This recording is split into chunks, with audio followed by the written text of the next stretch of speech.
una sa lahat. Hindi na po ito House Committee on Justice. Senate Impeachment Court na po ito. Bloodbath ang hinahanap, hindi ba? We don't need to challenge the Vice President. She is being ordered by the Senate Impeachment Court to appear. Mga kapatid, alas 5:30 na. Ito na mga bumabanderang balita. VP Sara ang trial. Vice President Sara Duterte pinadadala ng Senate Impeachment Court sa unang araw ng paglilitis sa Lunes. Aarestuhin na Senator Rodante Marcoleta, sinampanan ng kasong plunder ng Ombudsman Boying Rimulya. Banta ng super typhoon, nagbabadyang super bagyong Inday, magdudulot ng malalakas na ulan at posibleng pagbaha sa susunod na linggo.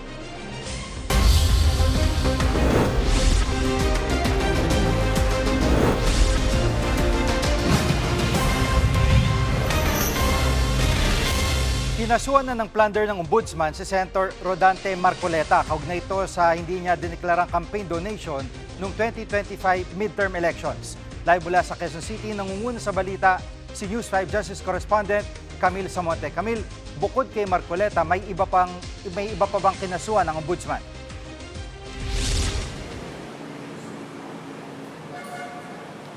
Jiggy, 3 counts ng plunder at paglabag sa Presidential Decree 46 o yung pagtanggap ng regalo ng isang public official mula sa pribadong individual ang isinampang kaso ng Office of the Ombudsman laban kay Senator Rodante Marcoleta. Kasama rin sa mga kinasuhan ang 3 pribadong individual na nagbigay kay Senator Marcoleta ng campaign donation. At yan nga ay sina dating Congressman Mike Defensor at mga negosyanteng sina Joseph Espiritu at Aristotel Viray.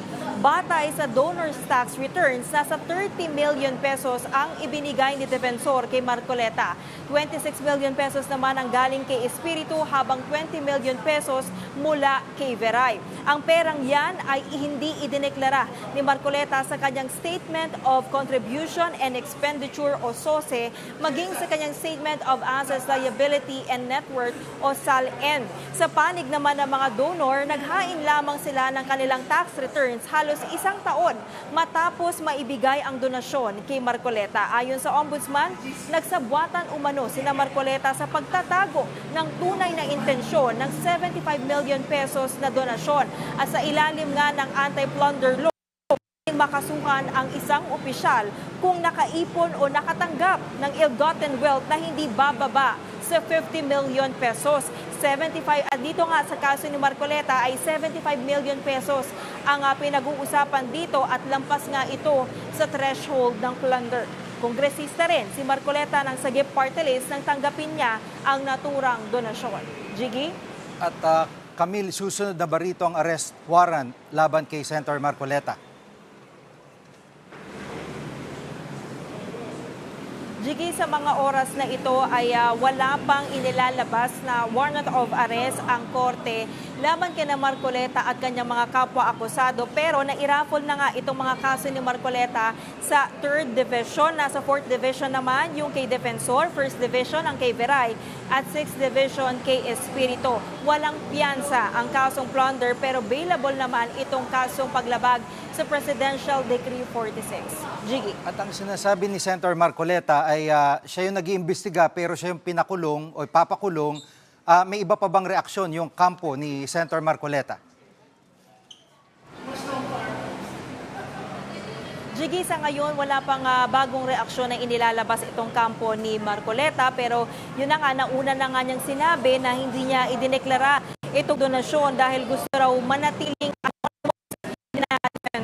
sa kanyang counter affidavit. Kung babalikan natin, iginiit ng senador na nanggaling ang donasyon mula sa mga pribadong individual at hindi sa kaban ng bayan. Natanggap din daw niya ito bago pa man magsimula ang campaign period kaya hindi sila required na ideklara sa SOSE. Hindi rin ito nakadeklara sa SALN dahil nagastos na raw niya ang pera para nga sa eleksyon. Wala pa rin pahayag tungkol dito sina Defensor, Espiritu at Viray. At bago pa man isampa nga itong kaso ay nauna lang iginiit ng anak ni Marcoleta na si Sagip Party List Representative Paulo Marcoleta na may depekto ang pagkakabuo ng kaso at hindi ito tugma sa batas. Politically motivated daw ito na layon lang patahimikin ang senador. Hindi raw ito pagpapanagot kundi ang aabuso.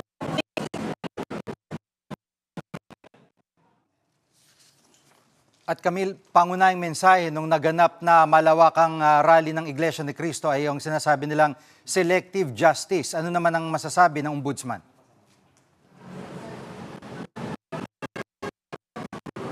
Jiggy, matapos nga na isampay itong kaso sa Sandigan Bayan, iginiit ng Office of the Ombudsman na hindi nila pwedeng palampasin ang kaso dahil may ebidensya raw na may 3 cash donations nga na natanggap si Marcoleta. At mismong ang senador nga raw ang umamin sa publiko na natanggap niya itong pera. Binanggit daw mismo ni Marcoleta ang utang na loob nang tanggapin niya ang donasyon. Maganda man daw ang konsepto nito sa kultura ng Pilipino pero wala raw itong lugar dapat sa public office.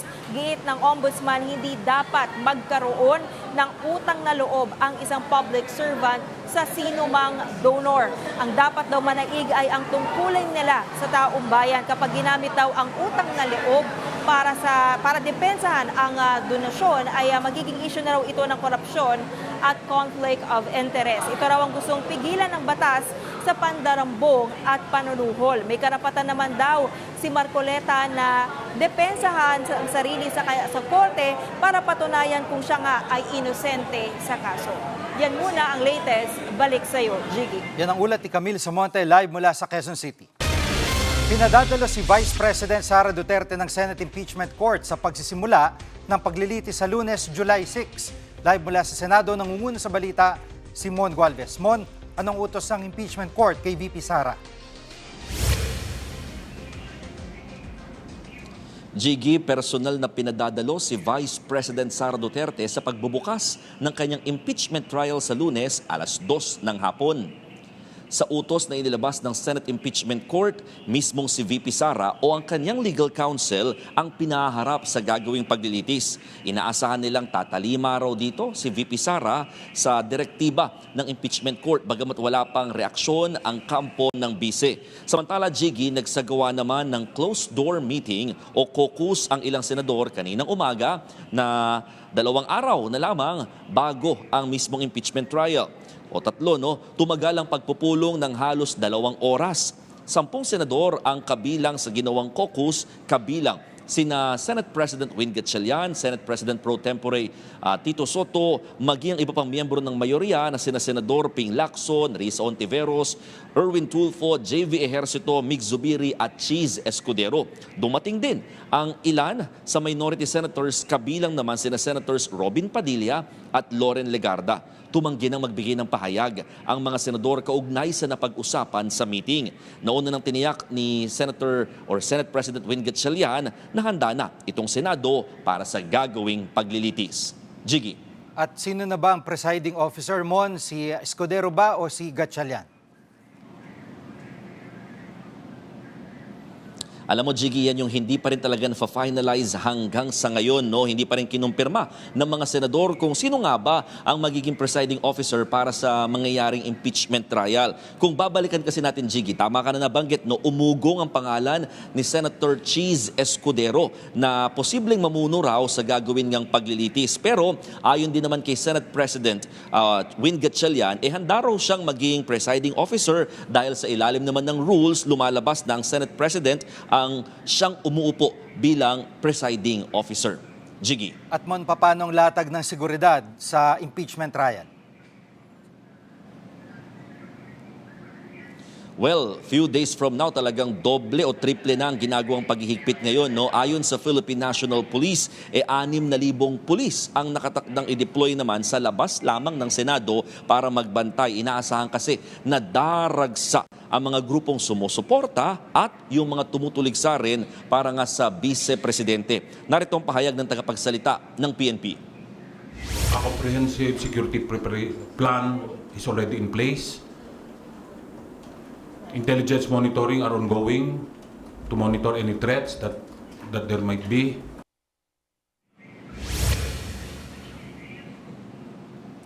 Gigi, nauna nang ipinag-utos ni Senate President Win Gatchalian na sa mga law enforcement agencies yung mahigpit nga na seguridad hindi lamang sa labas kundi pati na rin dito sa loob ng Senado. Actually kanina, mga bandang tanghali, may mga pulis din na nakita tayo na talagang patuloy na nag-iikot at nag-iinspeksyon last minute dito sa loob ng Senate premises. May ilang pulis din daw na nakatakda kasing i-deploy hindi lamang sa labas kundi pati na rin mismo dito sa loob ng Senado.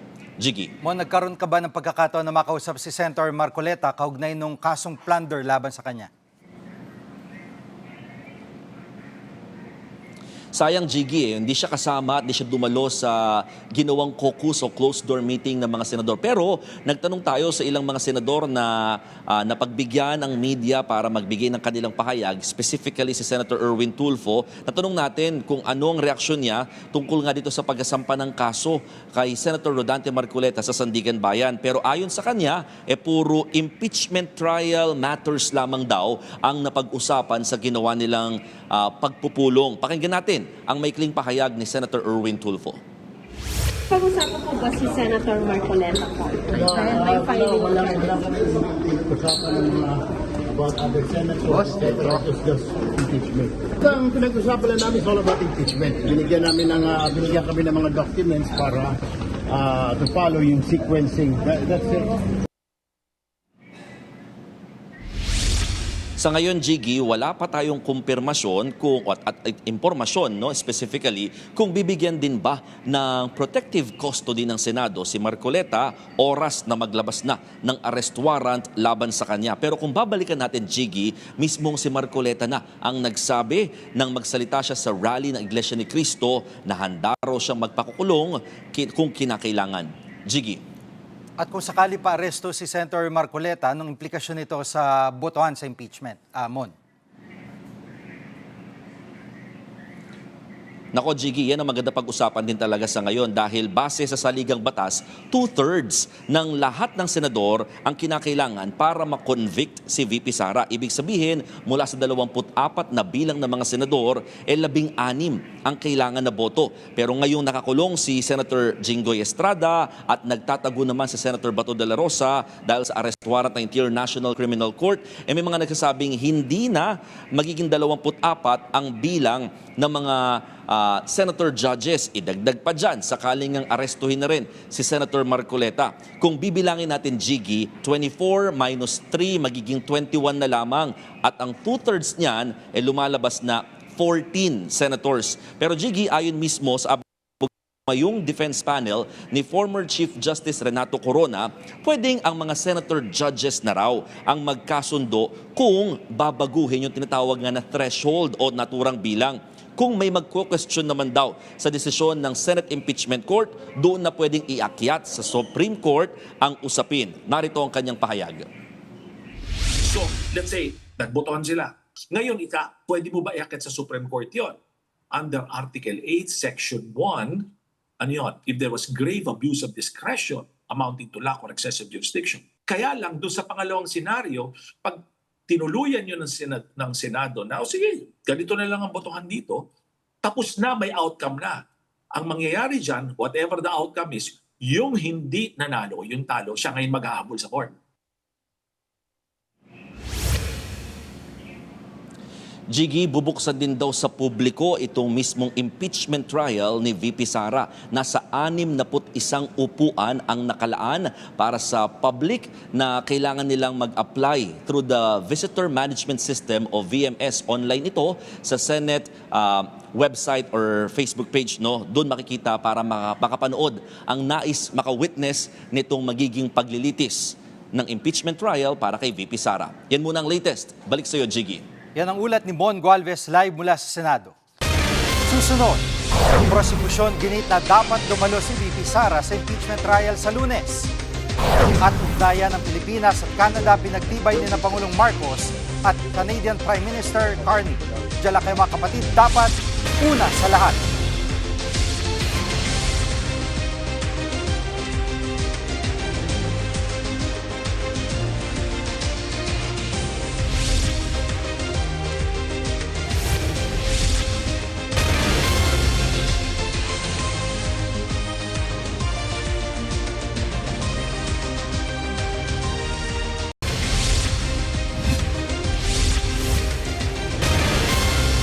House Prosecutor sa dapat tumulo si Vice President Sara Duterte sa impeachment trial sa Lunes.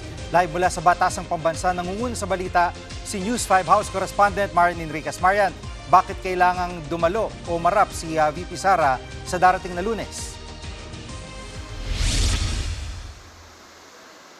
Jiggy, ay nga kay House Prosecutor Congressman Terry Ridon, dapat dumalo si VP Sara Duterte dito nga sa paglilitis bilang pagpapakita ng kanyang kahandaan na harapin nga yung mga aligasyon laban sa kanya. Gate pa nga ni Ridon, kung hindi dumalo itong si VP Sara, ipagpapakita ito na hindi siya seryoso dun nga sa paglilitis. At matatandaan na, Jiggy, na ilang beses ding inisnob ni VP Sara yung pagpapatawag sa kanya ng House Justice Committee noon sa kasagsagan nga ng impeachment hearing. Sinabi noon ng bise na sa proper forum o sa Senate Impeachment Court lang siya haharap, at ganyan din nga yung pananaw ni Private Prosecutor at Legal Spokesperson Attorney Jay Tolosa, pero na kay VP Sara pa rin daw yung desisyon kung dadalo o hindi. Narito po yung kanilang mga pahayag. Senate Impeachment Court na po ito. Supposedly bloodbath ang hinahanap, hindi ba? Para nga yung po nga magdadala ng bloodbath, yung dapat pong nandun, hindi po mga abogado. She is being ordered by the Senate Impeachment Court. People have been commenting on that she should face this in person, give her explanation, why she made those threats, answer the allegations about unexplained wealth, and all of these things. At Marian, may payag na bang defense team ni VP Sara sa utos ng impeachment court? Jiggy, wala pang ang sagot yung kampo ni VP Sara sa mismong sulat ng Senate Impeachment Court, pero paulit-ulit na nitong sinabi na handa ang bise na humarap sa impeachment trial. Sa panangayam nga po ng programang Ted Filon, DJ Chacha sa True FM, sinabi ni Attorney Michael Powa na depende pa rin yung kanilang desisyon sa magiging abiso ng legal team. Narito po yung pahayag ni Attorney Powa. Ang Vice Presidente naman po ay parating handang humarap, no? Pero siyempre, titingnan po muna natin kung sa tingin namin ay makakabuti o di makakabuti ang kanyang pagharap para sa kaso, kasi titingnan din po natin muna yung mga ebidensyang ilalatag ng prosecution at kung anong basihan ng ganyang motion, no? Marian, kaugnay dun sa BIR box na matagal nang pinag-uusapan, anong desisyon dito sa pagbubukas nito? Yes, Jiggy, sa Lunes, July 6, inaasahan niyang talakayin yung ilang preliminary matters gaya nga po nung pagbubukas nitong BIR box na naglalaman ng tax records na VP Sara at kanyang mister na si Attorney Man Scarpio. At kung babalikan lang natin, Jiggy, na unang tumutuloy yung defense team noon na buksan at markahan yung BIR box. Pero kalaunan ay pumayag din sila, pero sa dalawang kondisyon. Yan nga po ay sa loob ng executive session o closed door, and it shall remain confidential sa publiko. Pero nanindigan nga po ang prosekusyon na hindi sila papayag dito. Dapat daw buksan itong BIR box at makita rin ng publiko. Inaasahan din nga na magkakaroon din ng opening statement itong prosecution at defense panel sa Lunes po yan. At meron pang iba manifestation yung prosecution gaya nga ng pagpayag na parehong public at private prosecutors yung mag-present at cross-examine ng mga testigo. Una nga ring ilalatag ng prosekusyon yung mga ebidensya sa unang artikulo, ang pagbabanta ni VP Sara sa buhay ni na Pangulong Bongbong Marcos at kanyang pamilya. At inaasahan nga magsusumite na rin ngayong araw, Jiggy, ng listahan yung prosekusyon ng kanilang mga testigong ipipresenta sa Senate Impeachment Court ngayong araw. Yan muna ang latest. Dito sa kamera, balik sa'yo, Jiggy. Yan ang ulat ni Marian Enriquez live mula sa Batasang Pambansa. Dumagda ng mga kasunduan sina Pangulong Bongbong Marcos at Canadian Prime Minister Mark Carney na magpapalakas sa ugnayan ng Pilipinas at Canada. Kabilang dito ang pagpapaigting ng proteksyon sa mga OFW at pagtutulungan ng sektor ng turismo, enerhiya at kultura. Nagbigay din ng joint statement sina PBBM at PM Carney. Papasalamat ang Pangulo sa Canadian leaders sa pagsuporta nito sa karapatan ng Pilipinas sa West Philippine Sea. Pinuri naman ni PM Carney ang naging ambag ng mga Pilipino sa Canada. I thank Canada for its vocal and consistent support for a rules-based order in the South China Sea and in upholding the arbitral award as final and legally binding. And Filipino Canadians are also helping to lead our nation. The Filipino community has helped build the Canada that we know today. A Canada that's stronger, it's richer, it's more vibrant. Pagkatapos ng meeting, pumunta ang dalawang leader sa sikat na Pinoy fast food restaurant. Nakihilubilo sila sa mga Pilipinong empleyado at customers doon. Hanggang July 4 ang official visit ni PBBM sa Canada.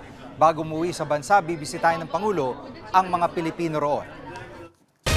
Susunod, bagyo sa labas ng bansa, posibleng maging super typhoon habang papalapit sa Pilipinas. At sa dokumentado, mga residenteng nasunugan sa Nia Road, Quezon City, 3 buwan ang ginagawang tahanan ang kalsada. Huwag kayong bibitiw, dapat una sa lahat.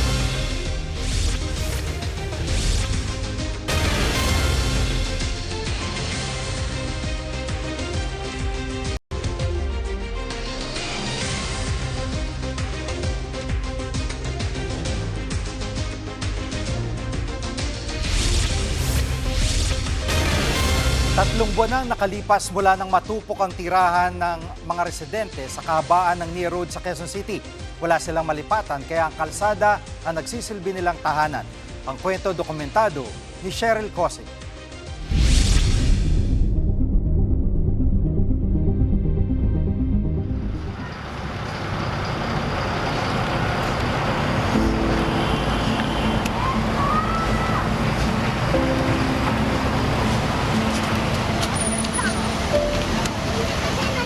Pinagtagpi-tagping trapal na nagsisilbing silong. Tabing kalsadang nagsisilbing lutuan, palikuran at palaruan ng mga batang wala pang muwang sa mundo. Mas nakakapaso ang init kapag tirik ang araw. Maalinsangan naman kapag nagsimula ng umiyak ang kalangitan.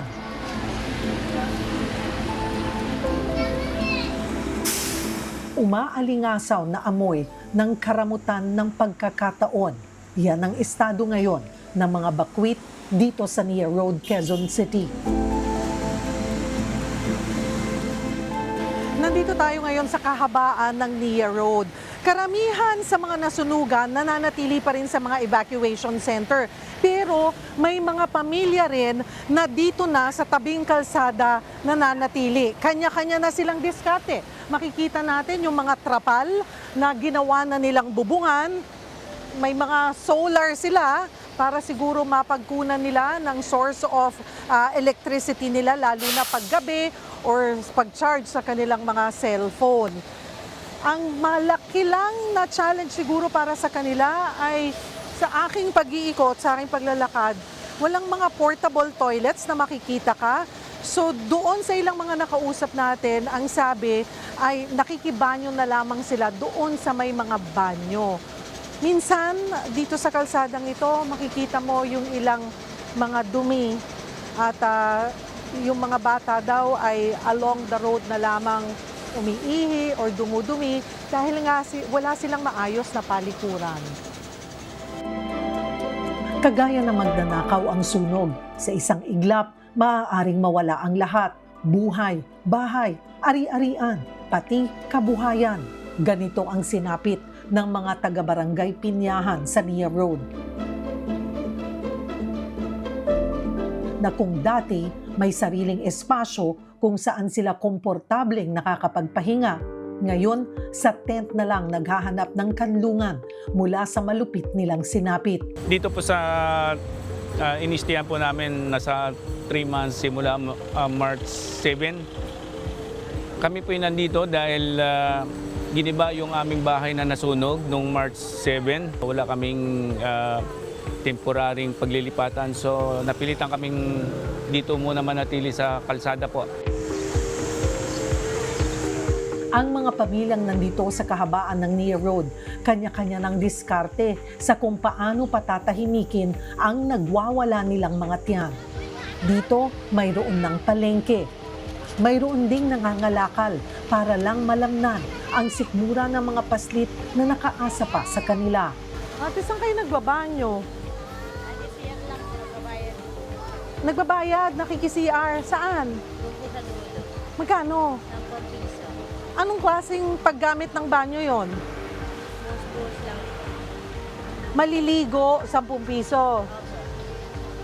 Makikiihi, 10 piso rin. 5 piso pag-ihi daw. Pag-poop, 15. Iba-ibang halaga. Dito rin namamalagi si Ate Imelda, isa rin sa mga nasunugan sa Nia Road.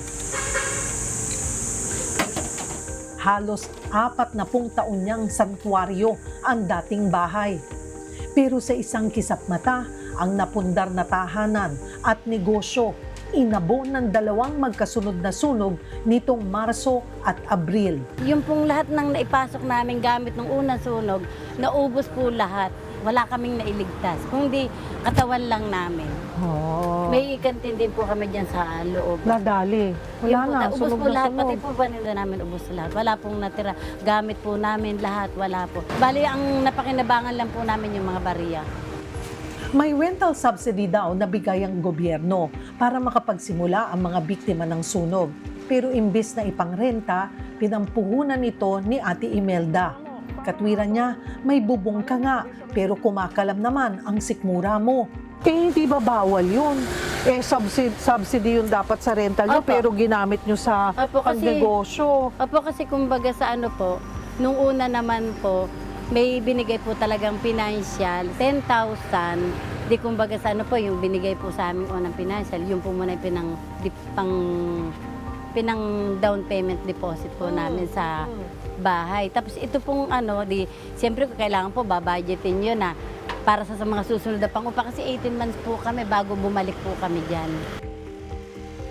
Hindi rin sapat ang subsidiya para makaraos sila sa pang-araw-araw nilang gastusin. Back to zero kami. Okay. Nangangapa na lang din po kami. Tapos siyempre po yung sa nagtitinda po kami ngayon, yung pagkain po namin, dyan din namin kukunin. So, hanggang kailan kayo pinayagan sa pwestong to? Hindi po namin alam kung hanggang kailan po kami pwede. So ito, dito ka na nagluluto. Ayan, ito ang lutuan ni Nanay Imelda para sa kanyang mini karinderya doon. Opo. Nandito na lahat. So dito kayo natutulog kasi baka mamaya pagbalik nyo, wala na yung mga gamit. Opo, dito po muna. So dito na kayo natutulog. Pero doon sa evacuation center, nandun ang mga anak mo at apo. Nandoon po sila. Isa si Ate Imelda sa mga mapalad na nakatanggap ng ayuda. Ang ibang nasunugan, tila naetsapuera na. Totoo lang, hanggang ngayon nagtatsaga pa lang kami dito dahil una-una wala pa kami nakuha rental subsidy. Wala pa rin renta namin. Kaya tatsaga lang kami sa ganitong lugar. Habang umaasa sila na may tutugon sa kanilang panawagan, isang tanong ang patuloy na sumasabay sa kanilang pagbangon. Hanggang kailan sila maghihintay bago muling magkaroon ng tunay na tahanan? Cheryl Cosim, mukha ng maliliit, isyong malalaki, dokumentado. Susunod, Nations Girl Group na Bini, bagong tourism ambassador ng Pilipinas. Huwag kang bibitiw, dapat una sa lahat.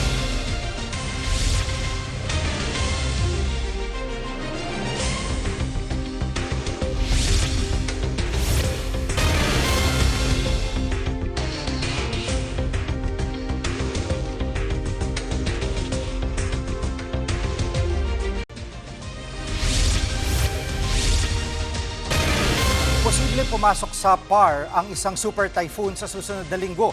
Para bigyan tayo ng update, makakasama natin si weather frontliner Alvin Pura. Alvin, anong araw papasok itong super bagyo at nasa na ito ngayon? Yes, Jiggy, itong bagyong may international name na Bavi ay isa ng typhoon at ito ay kakapasok lang sa information domain ng Pag-asa. Ito pong malaking rectangle na yan. Ito naman yung advisory domain ng Pag-asa at ito yung ating area of responsibility. If makapasok na sa ating information domain, nagbibigay na po ng detalye dyan ang Pag-asa. At ayon nga sa Pag-asa, ito po ay nasa typhoon category na may taglay na lakas na hangin na nasa 150 kilometers per hour. Malapit sa kanyang gitna at kung minsan may mga pagbugso nang umaabot sa 185 kilometers per hour. So malakas na bagyo na po ito at ito po ay huling namataan ng Pag-asa sa layong 3,190 kilometers east ng Eastern Visayas at napakalayo pa sa ating bansa. Ito po ay kumikilos pakanluran sa bilis na 20 kilometers per hour pero yan po ay magwe-west-northwest papalapit sa ating area of responsibility at dahil medyo malayo pa po yan, marami pa pong oras yan para makakuha ng lakas at pabor nga o conducive yung environment natin para sa paglakas nitong ating binabantayan bagyo. Posibleng sa Tuesday hanggang Wednesday, yan po ay makapasok na sa ating area of responsibility as a super typhoon na at yan po ay mabibigyan ng local name na Inday. Jiggy? At malayo pa pero yun nga may dagat na dadaanan so yung posibilidad na lalo pa lumakas pero sana lumis. Pero Alvin, may posibilidad ba itong mag-landfall? Sa ngayon, Jiggy, ito ay inaasahan natin kumilos nga pa west-northwest at tutungo dito sa may area ng Taiwan. Pero hindi natin inaalis ang possibility na yan po ay sumabit o dumaplis dito sa extreme northern Luzon at northern Luzon dahil malayo pa at meron pa nga tayong tinatawag na area of uncertainty. At itong mga nakarang araw, habang pinagmamasdan ko to Jiggy, yung trend po nito is pababa. Nagmula pa yan dito sa southern Japan na track at unti-unti nga bumababa. So ngayon, hindi natin inaasahan yan mag-landfall pero may possibility po yan bumaba pa na kaunti at sasabit nga dito sa itaas na bahagi nating bansa. If ever naman hindi mag-landfall, Jiggy, ito ay lalawak pa at magkakaroon talaga tayo ng direktang epekto niyan dito sa extreme northern Luzon dahil nga sa lawak ng kanyang sirkulasyon at maliban dyan, ito po ay magpapalakas o hihila ng ating habagat na siya naman po magpapaulan sa malaking bahagi ng ating bansa, particularly sa kanlurang bahagi nito. Jiggy? Ayun nga, no, Alvin, may iba pa bang weather system na posible magdala ng masamang panahon sa ating bansa? Sa ngayon, lumayo na yung dating bagyong Henry, ang bagyong may international name na may SAC. Tayo po ay nasa kasalukuyang tinatawag na monsoon break o wala pong epekto yung habagat sa atin. Kaya maalinsangan po ang ating panahon. Generally, fair weather tayo ngayong weekend in the next 5 days. Pero by Wednesday, pag nakapasok na po ng ating area of responsibility, itong tatawagin nating Inday, magsisimula na pong bumalik yung ating habagat. Magsisimula po yan dito sa western section ng Mindanao at habang lumalapit itong tatawagin nating bagyong Inday, madadagdagan na rin po yung ating pagulan sa western section ng Visayas at western section ng Luzon mula kalagitnaan ng Linggo hanggang next weekend kasama na po dyan ang Metro Manila. Kaya mag-ready po tayo dyan mga kapatid ha. Jiggy? Yan pong ulat ni weather frontliner Alvin Pura. Abiso sa mga motorista, posibleng tumaas ang presyo ng petrolyo sa susunod na linggo. Live mula sa Mandaluyong, nangungun sa balita, si News 5 Transportation Correspondent Gerard de la Peña. Gerard, magkano ang posibleng dagdag sa presyo? Nako, Jiggy, tama ka. Sa gasolina ay posibleng tumaas o bumaba ng 1 peso and 50 centavos. So hindi pa natin sigurado kung tataas ba talaga o bababa. Habang sa kerosene naman at saka sa diesel ay pwedeng tumaas ng 1 peso and 1 peso hanggang 3 pesos ang kada litro. Ang sabi sa atin ng Department of Energy, ito ay nakabase doon sa trading ng Min of Platts Singapore simula ng Lunes hanggang kahapon. So may isang trading day pa tayo ngayong araw na yan at malalaman natin bukas o sa Lunes kung magkano talaga yung magiging movement ng ating fuel prices sa Martes, July 7. Jiggy. At Gerard, anong paliwanag ng DOE bakit posibleng tumaas ang presyo? Alam mo, Jiggy, sabi ng Department of Energy, masyado raw talagang malikot ang presyohan ng langis ngayon sa world market dahil hindi natin alam kung saan talaga patungo itong ceasefire agreement na nilagdaan ng Iran at saka ng Amerika. So wala pa tayong naririnig naman na anumang pag-atake nitong mga nakarang araw, salamat sa Diyos. Pero ang sabi ng Iran ay nakahanda itong kumilos kung sakaling magkaroon ng pagkilos din o itong dahil din dito sa patuloy na presensya ng Amerika sa Strait of Hormuz. At ang sinasabi rin ng Iran, itong presensya ng mga air assets o yung mga eroplano ng Amerika sa Strait of Hormuz parang nakakadagdag ng nagdudulot ng banta sa seguridad doon sa kanilang rehiyon. At Jiggy, bukod dito sa tensyon na ito, ay nakadagdag din sa posibleng pagtaas ng presyo na langis sa susunod na linggo, yung paghina naman ng halaga ng piso kontra dolyar. Pakinggan natin ang paliwanag ng Department of Energy. Because of the 60-day compliance period ng agreement, ng MOU nila towards having a permanent agreement, volatile talaga yan sa the next 2 months. At magsisettle siya to the extent na apprehensive pa rin ang market kasi hindi pa talaga yan ang final agreement eh. At Gerard, posible pa bang magbalik sa dati ang presyo ng langis? Well, Jiggy, sabi naman ng Department of Energy, posible naman. Yun nga lang parang medyo matatagalan pa bago tayo makabalik doon sa 50 hanggang 60 pesos per liter na presyo ng diesel. Na nakita natin bago magsimula ang gyera dyan sa Middle East noong Marso. Ang sabi ng Department of Energy, sa ngayon na hindi pa rin stable ang supply ng langis dyan sa Middle East. Pakinggan natin ulit ang paliwanag ng DOE. Ang suspekta namin, kasi dalawang factor to, maayos yung agreement at makarecover yung mga damages. So by September, kung maayos ang agreement, I think we can go down to 60 to 70 range. Yan muna ang latest. Balik sa'yo, Jiggy. Yan ang ulat ni Gerard de la Peña live mula sa Mandaluyong.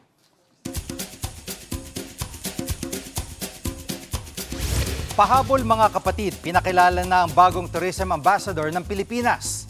Nanggaling sila sa isang islang pantropiko. Yan ay ang Nations Girl Group na BINI. Ayon sa Department of Tourism, ipopromote ng grupong iba't ibang tourist destination sa bansa. Dumalaw kanina sa opisina ng DOT ang BINI para tanggapin ang kanilang bagong role. Una nang sinabi ng ahensya na may 2 P-pop groups itong kinuha para maging ambassador. Naabangan na kung sino ang makakasamang grupo ng BINI. Each girl actually represents a province or a town, and they're very, very knowledgeable about what is the parang charming feature of the town. It's not about money or talent fee, it's the value that they bring. Kaming inyong mga kapatid sa Balitan at Public Service, dapat una sa lahat. Abangan niyo po ulit kami sa Lunes dito sa TV5, 1PH, RPTV, True TV at 105.9 True FM.